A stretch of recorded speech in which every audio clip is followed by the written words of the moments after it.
এই ভিডিওতে আমরা দেখব ব্রাঞ্চেস কন্ট্রোল কিভাবে করা যায়।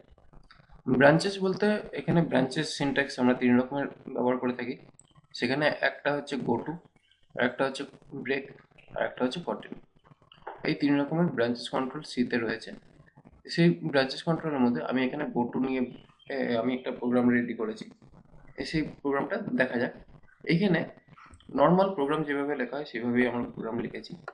এখানে প্রোগ্রামের মধ্যে বিশেষত্বটা হচ্ছে এটাই যে প্রথমে আমি এখানে বললাম কি প্রিন্ট এফ দিয়ে বিফোর দ্য গো টু, এবং সেখানে গো টু সিনট্যাক্সটা লেখা আছে, তারপরে টার্গেট দেওয়া হয়েছে।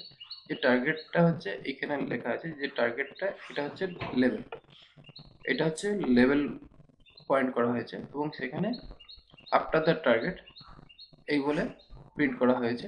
এবং এইখানে পর প্রোগ্রামটা এখানে গিয়ে হিট করছে, এখানে হিট করার পর টার্গেট ওয়ানকে হিট করছে। টার্গেট ওয়ানটা কোথায় আছে? আবার উপরে আছে। সেই উপরের টার্গেট ওয়ানটাকে হিট করেছে।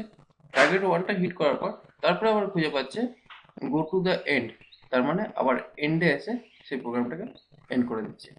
এইভাবে আমরা আমাদের প্রোগ্রাম রেডি করে একটা এই জিনিসকে আমরা আনকন্ডিশনাল ভাবে, মানে এখানে কোনো কন্ডিশন নয়, এখানে আমরা আনকন্ডিশনাল ওয়েতে আমরা কিন্তু আমাদের প্রোগ্রামটাকে যেখান থেকে সেখান থেকে আমরা চালাতে পারি, এবং সেটাকে আলাদা আলাদা করে ব্রাঞ্চিং করতে পারি। এবং এই প্রোগ্রামটা রান করে দেখা যাক কিভাবে হচ্ছে।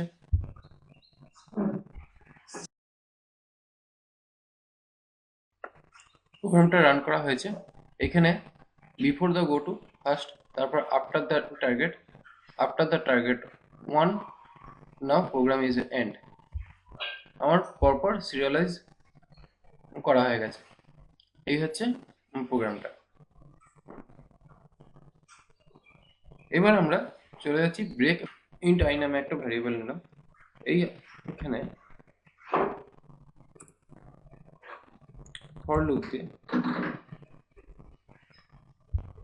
আমরা এখানে আই ইনিশিয়ালাইজ করলাম 0 দিয়ে।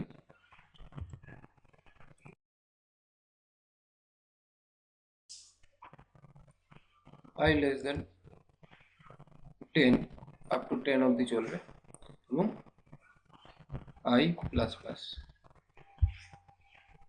এখানে ইফ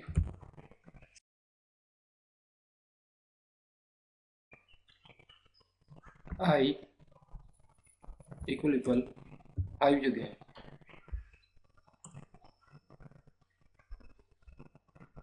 সেক্ষেত্রে আমরা ব্রেক সিনট্যাক্স ইউজ করছি, এবং আমরা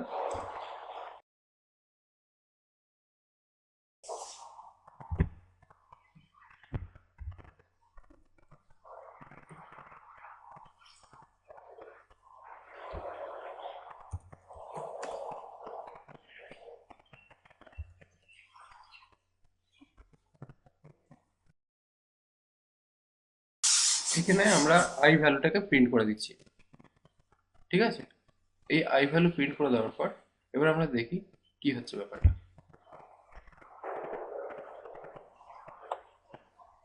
এখানে এখানে 0 থেকে শুরু হয়েছে, আপ টু 5 অব্দি চলেছে। যেই 5 পেয়েছে সঙ্গে সঙ্গে কি হয়েছে, আমার লুপটাকে ব্রেক করে দিয়েছে। এই ক্ষেত্রে কি হলো, আমরা ব্রেকটা বুঝলাম যে যখনই ওখানে ব্রেক ফাংশনটা পেলো, তার মানে আমার লুপটা ওখানে বন্ধ হয়ে গেল। এখানে কন্টিনিউ সিনট্যাক্সটা ব্যবহার করলাম ব্রেকের জায়গায়। এবার দেখা যাক কি দাঁড়াচ্ছে। এই ক্ষেত্রে 0 থেকে শুরু হয়েছে, আপ টু 9 অব্দি চলেছে, কিন্তু এখানে খেয়াল করলে দেখা যাবে যে 5টা নেই। মানে পরপর সিরিয়ালি যেভাবে আসছে সেইভাবে 5টা কিন্তু নেই, অর্থাৎ যেই 5 পেয়েছে সঙ্গে সঙ্গে কি হয়েছে, লুপটা জাম্প করে গেছে, ওটা আর প্রিন্ট করায়নি, নেক্সট লাইনে গিয়ে প্রিন্টটা করায়নি, বলেছে যে আবার প্রথম থেকে দেখে। এইভাবে আমরা তিন রকমের ব্রাঞ্চেস কন্ট্রোল পাই, এবং সেই ব্রাঞ্চেস কন্ট্রোলগুলো আমরা দেখলাম। প্রথম দেখলাম গো টু, তারপর দেখলাম ব্রেক, তারপর দেখলাম কন্টিনিউ। এই হচ্ছে ব্রাঞ্চেস কন্ট্রোল, যেটা সিতে আমরা ব্যবহার করে থাকি। ঠিক আছে, এবার আপনারা আমার এই ডিজিটাল টিউটোরিয়াল সাইটে আরও ভিডিও পেতে পারবেন। যদি আপনারা সাবস্ক্রাইব করেন তাহলে আপনারা কিন্তু এই ভিডিওসগুলো আপনারা দেখতে পাবেন, এবং আমি একের পর এক ভিডিও তুলতে থাকবো। তো please subscribe, like and comments now.